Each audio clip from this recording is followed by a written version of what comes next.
Hi, and thank you for joining me for this free course about how to identify your winning business purpose. I am Zoli, and I've been an entrepreneur for over a decade now. I've co-founded Hungary's first hearing protection company. I've established a video production company that had clients from Red Bull to HBO.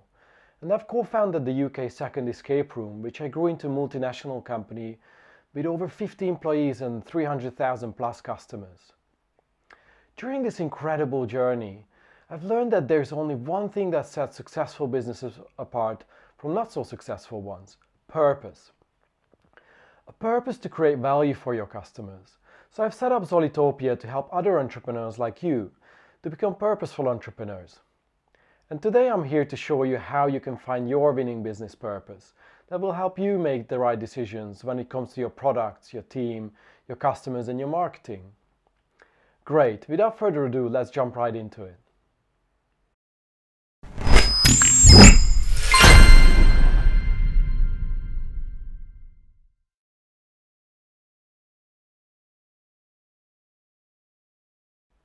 Where do you look for a purpose? First and foremost, let me clarify that money is not your purpose. It is probably on your list for why you became or want to become an entrepreneur, and it's a valid reason. Don't get me wrong, money is absolutely essential and a necessity to business, but that doesn't make it your purpose. Money is only a vessel to achieve it. You have to be great at managing money. That is one of the many skills you will have to master as an entrepreneur. But it is not your purpose. Every company should only exist to create value for their customers. That's where you start looking for your purpose, by asking yourself the question, how do I create value for my customers? And you might think of your existing products or ones that you have in mind to create in the future. But that's not what you should be thinking of. You should be thinking about the problem you're solving. And any purchase ever made is driven by 4 core human desires. These core desires are acceptance by oneself or others, freeing up time, spending time in a valuable way, and independence from the rest of the world. More often than not, solutions respond to more than just one, so that's your 5th category, a combination of them. Let's see what I mean by them one by one. The feeling of wanting to fit in is something that pretty much everyone shares on the face of Earth. Being accepting of ourselves is probably the strongest driving force to do anything really. The further they are from the person they want to be accepted by, the less time and money people will spend on a purchase. If it's personal coaching, for example, so you become a better version of yourself, chances are that people are even willing to pay thousands of pounds. If it has to do something with fitting in with your friends, payment thresholds are still pretty high. Like an expensive hobby that your group of friends have together, or dressing a certain way to fit in. If the purchase has to do something to fit in with society, like supporting independent media with a subscription, then this amount dramatically decreases for most people. Before we move on to the next categories, let's quickly talk about time. Time is finite, and we never really know how much time we have left. Not to mention that you can't store time, which makes it incredibly and equally valuable to everyone. This is the reason it drives 2 types of purchases. The first type is to free up one's time. The second type is to spend that time in a valuable way. People would buy all sorts of things to take control over their time. From small purchases like a skip the queue ticket in a theme park, through booking a more expensive flight ticket so they can skip a layover, to even hiring a personal assistant who takes care of certain tasks for them. The more time the purchase frees up, the more people will be willing to spend on it. And by the same token, the more control they have over their time, the more they can spend it doing things that are valuable to them. Now let's talk about spending time in a valuable way. And this category is extremely contextual. If you had your hardest day at work, you might value the most just setting up on the couch with your favorite video game and a pizza. Another time, the most valuable might be to go on a hike with your friends. It's all about the context, so you can't really place things on a similar diagram as acceptance and freeing up time. Another thing to consider here is that we only know time was well spent once we use the service or product.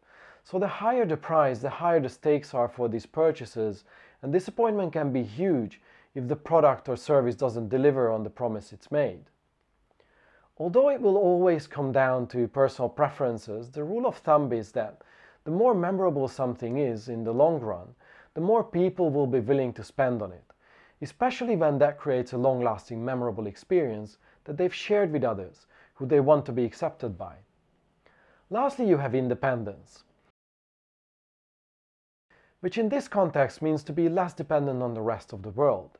Basically, this means any product or service that helps you to take control over your own life. Everything from a car that allows you to go wherever, whenever, through a course like this, to how-to videos on YouTube that equips you with new knowledge so you don't have to call a handyman the next time something breaks in your home. Some people are more comfortable with dependence than others. So the less comfort they have with this, the more money and time they will be willing to spend on achieving personal independence. As I said, products and services usually respond to more than just one of these. Let's take a look at how a car responds to all the different categories. It can free up your time if the alternative travel methods are slower. It can create memorable experiences if you're on the road trip of your lifetime, especially if it's with people you really care about. If you don't have to rely on public transport, cabs or lifts from friends, you will become more independent. And if it's an electric car, you will become more accepting of yourself and maybe even fit in better as someone who does something for climate change. But the point is that to find a winning business purpose, the product doesn't actually matter. What matters is that you figure out which one of these core desires your solution responds to the best. First and foremost, you have to pin that down. And I say that the product doesn't matter because it really doesn't. The product itself will be more often than not dictated by your existing knowledge and the resources you have available. Let's say you want to create value by helping people spend their time in a valuable way. You can do this in numerous ways. You can design custom date nights for couples. You can build an escape room. You can even build a hotel if you have the resources for it. The point is that you have to figure out what motivates you when it comes to helping others. So instead of thinking about products or services, I want you to write down the one thing that really inspires you when it comes to helping others. Is it organizing the most memorable experiences? Is it helping others to be more accepting by themselves or to fit in? Is it creating solutions to free up time? Or is it to help others gain independence? Whichever it is, this is what you have to figure out first. The reason you have to be crystal clear about this is because if you don't believe in the purpose why your company exists in the first place, neither will your team or your customers. A last step to take before you can look at products and services is to look at your resources, things that you already know, and things that you can teach yourself. How much money you can dedicate to make this purpose a reality? How much time can you and your team dedicate to this? And what assets do you own already, like machines, equipment, and property? And finally, look at how you can bring on board the missing things, whether it's renting or buying equipment, taking courses, employing people to bring on board extra time and knowledge, pulling in favors or raising additional funds from friends and family, or even taking a loan. Figuring out the purpose early on, whether you're just an aspiring entrepreneur or whether you've been running your business for a few years now, will do a few very important things for you. It will help you to create products that are truly responding to one of these core desires that drive any purchase. By focusing on how you bring value, your products and services will do too. It will help you to bring on board the right people. For example, if you are in the business of helping people to achieve acceptance by themselves or others, you will attract the right people to your team who can relate to this business purpose and would go to great lengths to help your customers to achieve this. It will help you to truly connect with your customers. If they can feel that your chosen purpose influences everything you do, and if it is something that they think it's important too, they want to see you succeed. They will be loyal and they will convince others to use your products over competition. It will help you to tell the right story in your marketing. Selling your stuff won't be the focus anymore, but rather you will be able to enthusiastically tell the story of why your products are making a difference to people's lives. And people cherish companies that truly bring value to their customers, so money and success will follow. And last but absolutely not least, the purpose will help you to stay sane during difficult times. A purpose that you believe in will keep you focused. It will help you to get out of bed on days when you're not feeling it. It will help you to make the right choices when it comes to ingredients, customer care, and your own team. Let's take a look at Zollitopia so you can see this method in action. My purpose is to help entrepreneurs find their purpose, see their business in a structured way, and to help them keep sane during this wonderful journey. So the core value I'm creating is independence.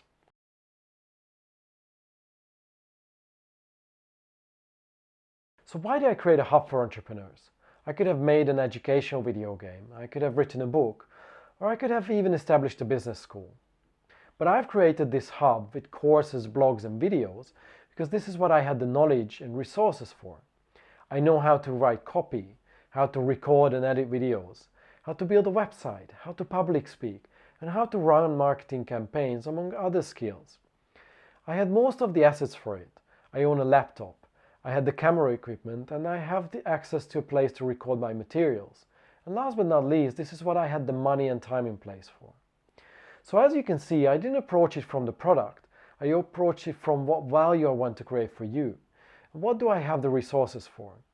Then I figured out the product to achieve this purpose. This doesn't mean I won't create all those other ideas at one point down the line, but my resources dictated this starting point.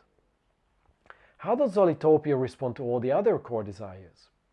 If I'm doing my job well, I'm not just helping you to become more independent, so you get to enjoy your entrepreneurial journey rather than playing catching up all the time, but if you're fulfilled by this, you and your peers will be more accepting of you as someone who owns a successful and purposeful business. By creating this go-to place for entrepreneurial knowledge, you don't have to go on a scavenger hunt for valuable and well-structured information, so I'm freeing up time for you. And last but not least, if you learn something in the process that you can successfully apply to your own business, you will think that watching this video, or taking my courses, or reading my blogs is time well spent. By figuring out how I create value in all the other categories, I can do a better job at supporting my main purpose, but the focus is still on helping you become an empowered, independent, and successful entrepreneur. So what I would like you to do now, write down one of the 4 core desires that you're passionate about, just one. Thinking about how you can create value for all the other desires comes later. Now you just have to pick one. Once you have figured out the one, answer this question: how am I helping others with this? The answer to this will help you to identify your audience and put you in the right direction to figure out the product. Then create a list of the resources you have available and the ones you don't, but you can get hold of. Look at the knowledge, the time, the money, and the assets. Figuring out the value you create and the resources available will give you the cross-section where you will find your products and your business purpose. Finding your winning business purpose is that simple, but I'm not going to promise you that it will be an easy ride to turn that purpose into a success story. Whoever does that is telling you fairy tales. It will take time and bloody hard work. But everything that fills you with pride and the sense of achievement takes hard work, and that's how it should be. And I would be honored to walk you through that journey. To help you take the first steps, I've created a template that will help you to formalize all of what I've just talked about. But before I show you how to use the template, please subscribe to this channel so you don't miss out on my public videos. I also have memberships available where I do weekly calls on different entrepreneurial topics, covering everything from products through teams to customers and marketing. I give early access to my content, and you can also get one-on-one mentoring if you go for the Pioneer Plus membership. I've left a link in the description below if you would like to check it out. Okay, now let's see how the template works. When you open the template, you will be welcomed by this page. The template has 4 tabs. Every input field is marked like this cell. You don't have to edit any other cell, but you should fill in all the ones marked with gray. If something needs an explanation or clarification, it will be marked like this cell. And finally, if you would like to share this with others, feel free to do so, but please use this link when you share it. On the second tab, you will find some questions that will help you to figure out what your purpose is, who you are helping, and why you would like to create value for them. At the top, pick a core desire from the drop-down that is close to your heart. You will see a definition popping up, and also some product category examples to help your thinking. Once you have done this, you can move on to the next question. Who would you like to create value for? Try to narrow this down by demographics, interest, or occupation. Like this, I would like to create value for new and established entrepreneurs with teams up to 20 people. The more niche the group, the easier it will be to target them in your marketing later on. Then answer the question, why would you like to help them? Think about what motivates you to help this group of people. My answer, for example, is because I wish I had this type of advice and help during my entrepreneurial career. Now, before you move on to the next step, think about some existing products or services that respond to what you've just described above. Try to think about ones that you would be keen to create yourself. So I would put down courses, consultation, and video game. Great, now that you have completed this page, you can move on to the third tab, your resources. Here you will find 4 sections: knowledge, assets, time, and money. Don't worry about filling in the projects. The spreadsheet will automatically do that based on your answers on the last tab. Let's start with knowledge. Here you should list your top skills. Everything from what you already know through knowledge that you wish you knew to things that you're comfortable to hire someone for. So I would have these things on my list. Now take a look at them one by one and select from the drop down whether you already know this, you would like to learn more about it, you only wish you knew this, or if you will just hire someone to do this for you. Once you have categorized your skills, then look at the different projects you've put down on the last tab and select from the drop down whether that skill is relevant to this project or not. This exercise will greatly help your self-awareness about what you know, what you wish you knew, and how that is relevant to different types of projects. After you have completed this section, you can move on to the assets section. Here list all the assets that could be relevant to these projects, like this for example. Then categorize them based on whether you already own it, can hire it, or if you can buy it. Now do the relevance exercise like you did in the knowledge step. Once you are done with the assets, you can move on to time and money. First, let's have a look at time. Estimate a project length for each of them. If you don't know how long it would take, either do a bit of research or just make your best guess. Now put down the number of people who will be working on this. If it is just you, then write down 1. And finally, for the time section, think about how much time you will dedicate to this on a weekly basis. Great, just one more step to go. Come up with a figure for each of these projects. Again, if you don't know, either do some research first or make your best guess. And finally, put down how much money you can dedicate to making this winning business purpose a reality. You're all done, so now you can click on the last tab. I won't show you here what's on the last tab. I'll let that to be a surprise for you. You can find the link to the template in the description below. Before I sign off, don't forget to subscribe, and please leave a comment about your purpose, to share with others what motivates you. I hope you found this useful and thank you for watching. Until next time, Zolly out.